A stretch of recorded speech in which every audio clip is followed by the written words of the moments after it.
ლიბერალიზმი, არქიმანდრიტი რაფაელი კარელინი. ლიბერალური მართლმადიდებლობა სრულიად ახალი, გენმოდიფიცირებული სახესხვაობაა მართლმადიდებელი სარწმუნოებისა. ერთგვარი ჭყალებში ლაითი მართლმადიდებლობაა, რომელსაც არ სჭირდება ლოცვითი მოსაგრეობა, არც წმინდა მამების სეული ღვთისმეტყველება და არც ბერმონაზვნული ტრადიციების დამცველი მონაზვნობა.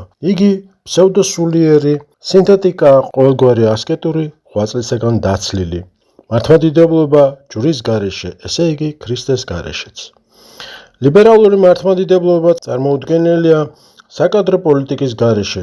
მასშტაბურ, განმაახლებელ პროექტებს სჭირდება ახალი თაობის ღვთისმსახურთა მომრავლება, ისეთების, რომლებიც მართლმადიდებელი ეკლესიის ტრადიციისაგან უცხო გარემოში იქნებიან აღზრდილნი, როცა მათი რიცხვი გადააჭარბებს ტრადიციულ მორწმუნეთა რაოდენობას, დადგება მათთვის სანატრელი დრო ეკლესიაში ლიბერალური რევოლუციური ცვლილებების განხორციელებისა.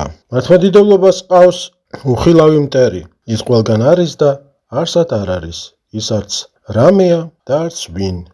ეს არის ერთგვარი სული, რომელიც გამსჭოლავს მიწას ატმოსფეროს თავისი მოაზრებით, წამლავს მის ნიადაგს, აავადებს წყლებს, აქცევს ქალაქებს მყრალ ჭაობებად, აუდაბურებს სოფლებს, მას თითქოს ვერსად დაემალებით, ის იპოვის ლტოლვილებს მთათა მწვერვალებზედაც და ზღვათა სიღრმეებშიც. ეს მტერი არის გარყვნილების სული, რომელსაც თანამედროვე ენაზე ლიბერალიზმი ეწოდება. სიტყვა ლიბერალიზმი თავისუფლებას ნიშნავს. ეს არის განსაკუთრებული დემონური თავისუფლება საკუთარი სულის მოგტინებისა, სულიერ ძალთა გარყვნისა და სხეულის შებილწვისა. ეს არის თავისუფლება სირცხვილისაგან, როგორც ცრუ წარმომადგენლისაგან. ეს არის თავისუფლება იმის დაცინვისა, რაც წმინდა ადამიანისთვის. ეს არის ცოფიანი ძაღლის თავისუფლება, რომელიც თავს ესხმის პატრონს. ჯერ კიდევ ანტიკურ ხანაში ლიბერალიზმი განვითარდა ორი მიმართულებით, რომლებიც გარეგნულად განსხვავდებიან, მაგრამ აქვთ ერთი მიზანი: ადამიანის ღვთისაგან გათავისუფლება.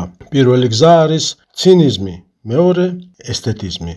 ცინიზმი ეს არის ყველა ზნეობრივი წესისა და ტრადიციის რღვევა, ადამიანის ქცევა ბინძურ ცხოველად, გააფრთხებული ბრძოლა საკუთარი სულის წინააღმდეგ, დარვინიზმის გადმოყუდებული კიბე, რომლითაც ადამიანი მაიმუნამდე ევოლუციონირებს.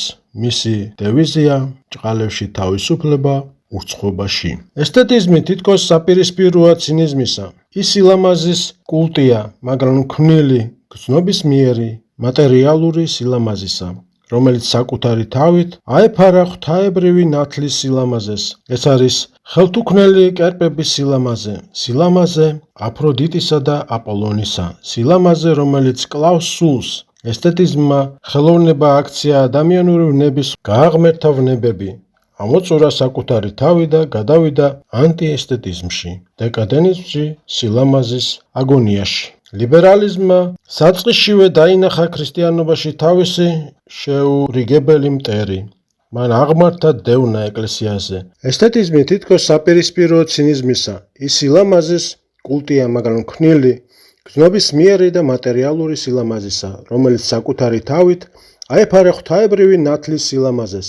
ეს არის ხელთუქმნელი კერპების სილამაზე, სილამაზე აფროდიტისა და აპოლონისა, სილამაზე, რომელიც კლავს სულს. ესთეტიზმმა ხელოვნება აქცია დემონური ვნებების მხევლად, გააღმერთა ვნებები, ამოწურა საკუთარი თავი და გადავიდა ანტიესთეტიზმში, დეკადენიზმში, სილამაზის აგონიაში.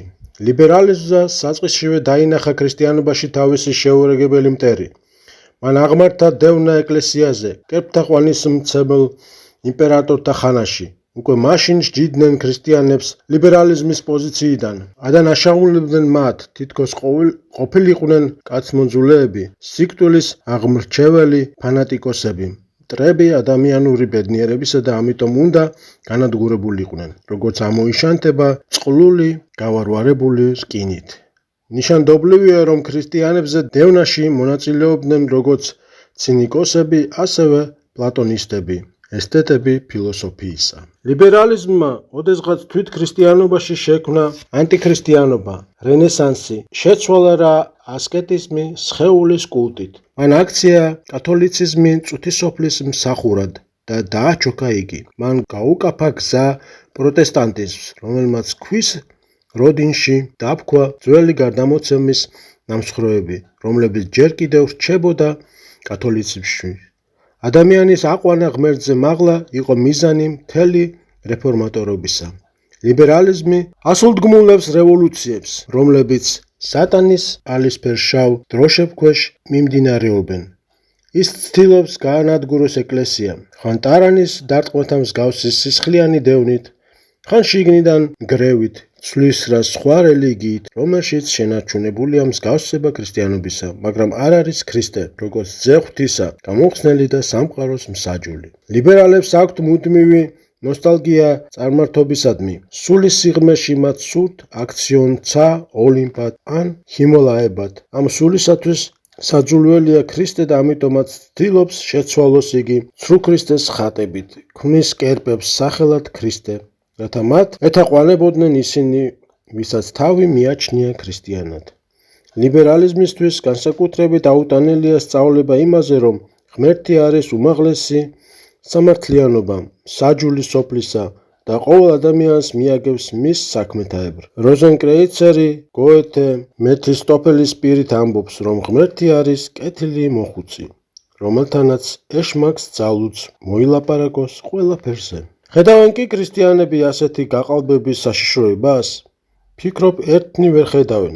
ეძნენ რა ბრმა წინამძღვრებს, მეორენი ხედავენ და სცემენ განგაშის ზარს, მაგრამ მათ არ უსმენენ, როგორც ლაოკონს, რომელიც აფრთხილებდა ტროელებს, რომ მოხეტიალი ცხენის შიგნით ტროას მტრები იმალებოდნენ.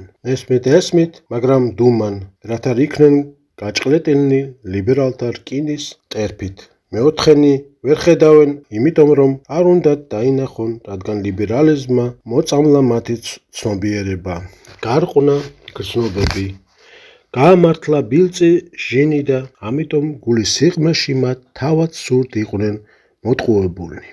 დღეს ჩვენ თვალწინ ხდება ქრისტიანულ ფასეულებათა რღვევა და ჩანაცვლება, სახეებს ცვლიან ნიღბები, არს სახელები. ლიბერალიზმის მარშის მთავარი წინაღობა არის მართლმადიდებლობა. ჯერ კიდევ ახლო წარსულში ის მართლმადიდებლობა განიცდიდა ისეთ დევნას, რომლის წინაშე უფერულდება ნერონისა და დიოკლეტიანეს სისასტიკე. ახლა მართლმადიდებლობა სხვა საშიშროება ემუქრება. ეკლესიის კედლებმა გაუძლეს ტარანის დარტყმებს, მაგრამ გაუძლებენ კი ისინი გამოთხრებს, რომელთაც მართლმადიდებლობის მოწინააღმდეგეები ცდილობენ შემოაღწიონ ეკლესიაში და არა მხოლოდ შემოაღწიონ, არამედ ილაპარაკონ ეკლესიის სახელით. სულაც აქვს იმის თქმა, რომ თანამედროვე ეკლესია დაპყრობილიყავთ მოდერნისტებს, როგორც გემი მეკობრეებს. ის რჩება სვეტად და სიმტკიცედ ჭეშმარიტებისა. არც იმას ვფიქრობთ, რომ მოდერნისტები შეგნებულად ემტერებიან ქრისტეს, მაგრამ ლიბერალიზმმა გარყვნა კაცთა გონება ცრუ თავისუფლებით, ჩაახშო ადამიანთა სულიერი ინტუიცია და ამიტომ მრავალს უკვე აღარ ესმის, რომ ზეცის სარწმუნოებას ლიბერალური ძალები ცვლიან მიწის რელიგიით, სხეულის კულტით. ლიბერალიზმისთვის გაუგებარი და საძულველია სწავლება ადამის პირველქმნილ ცოდვაზე, რომელიც გადაეცემა თაობიდან თაობას და რომლის გამო ადამიანის შთამომავლები ვიქეცით ეშმაკის ნადავლად და ტყვეებად. ლიბერალისტვის წინაპართა დაცემა, მათი განდევნა ედემიდან ჯოჯოხეთის ტანჯვა მითის სახით შეთხსული ალეგორიაა. მათთვის გაუგებარია კაცობრიობის მისტიკური გენეალოგიური ერთობა, ერთიანობა მრავლობითობაში, მრავლობითობა ერთიანობაში, სადაც მამამთავრის ცოდვაზე პასუხისმგებელნი არიან შთამომავალნი. მათ შოკში აგდებს აზრი, რომ ადამიანები არიან დემონის ტყვეები და მხოლოდ ქრისტეს მსხვერპლი ათავისუფლებს ადამიანს მონობისაგან. უარყვეს რა სწავლება პირველქმნილ ცოდვაზე, ლიბერალები უარყოფენ სწავლებას გამოხსნაზე. ქრისტეს ჯვარცმა მათთვის არის იდეისადმი თავდადებული მსახურება, სახარების აპოთეოზი, მაგრამ არა სამყაროს ხსნა. ისინი თვით სწავლებას ცხოვრებაზე კაცობრიობის ისტორიის ცენტრალური ფაქტიდან სიტყვიერი ეკვილიბრისტიკის გზით ხშირად აქცევენ ალეგორიად და ასინიკდოვებენ უარყოფენ რა მის პირდაპირ მნიშვნელობას. ხსნის დოგმატის გარეშე არ არსებობს ქრისტიანობა. ის ეცემა როგორც უსაძირკვლო სახლი, ზუსტად ეს სჭირდებათ ქრისტეს მოწინააღმდეგეებს.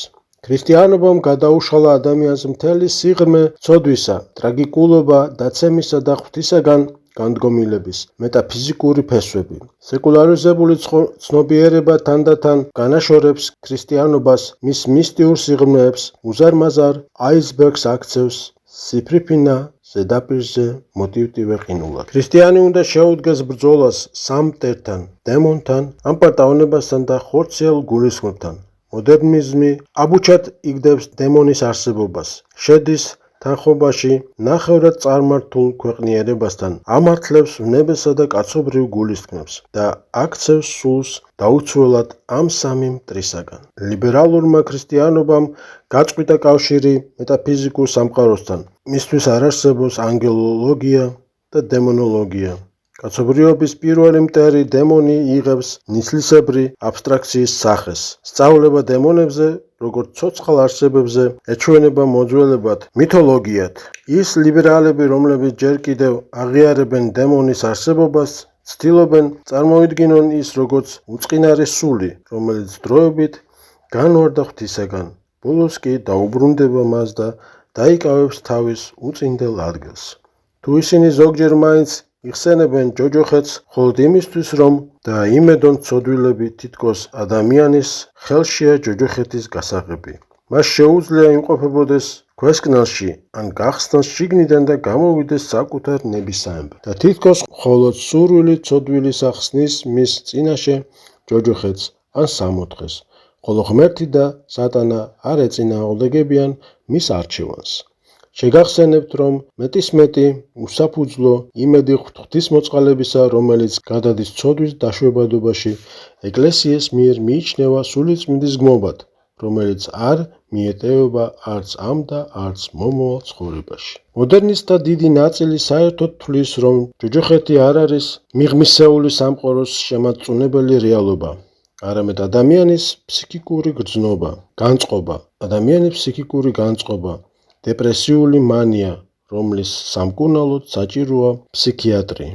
ლიბერალები დარწმუნებული არიან, რომ დემონები, სამყარო და ჯოჯოხეთი უნდა გაქნენ თანამედროვე ადამიანის ცნობიერებიდან, გაიფანტონ როგორც კვამლი ქარისაგან, განქარდნენ როგორც შუა საუკუნოვანი ღამის აჩთილები, ახალი დროის ინტელექტუალური ნათლის წინაშე. ლიბერალები თვლიან, რომ უნდა გაათავისუფლონ ადამიანი არა დემონისაგან, არამედ ბოროტი სულების ცურწმენებისა და ატავისტური წარმოდგენებისაგან. ქრისტიანობის ლიბერალიზაცია, ანუ დამახინჯება, მიმდინარეობს მოდერნიზმის, განმაახლებლობის, დოგმატური რევოლუციონიზმის, დოგმატური რევიზიონიზმის სახით და ეკონომიის პრინციპის გამუდმებული ბოროტად გამოყენების მეშვეობით. არ უნდა დაგვავიწყდეს, რომ ჰუმანიზმისა და ლიბერალიზმის წარმომადგენელი ერთ სახეში იყო ძველთაგან გველი, რომელიც შეცოცდა ედემში კეთილი მეგობრის ნიღმით. როგორც ლიბერალმა მან მოუწოდა წინაპრებს ყოველგვარი აკრძალვისაგან თავისუფლებისკენ და მოაწყო პირველი რევოლუცია კეთილისა და ბოროტის ცნობადის ხესთან, ხოლო როგორც ჰუმანისტი დახბირდა მომხიბვლელ შესაძლებლობას ყოფილიყონ ვითარცა ღმერთნი ღვთის გარეშე. ახლა კი ეს ჭყალებში მეგობარი კაცობრიობისა ადამის მაცდუნებელი აცრუნებს მის შორეულ შთამომავლებს იგივე გველური სიმღერებით. არქიმანდრიტი რაფაელი კარელი.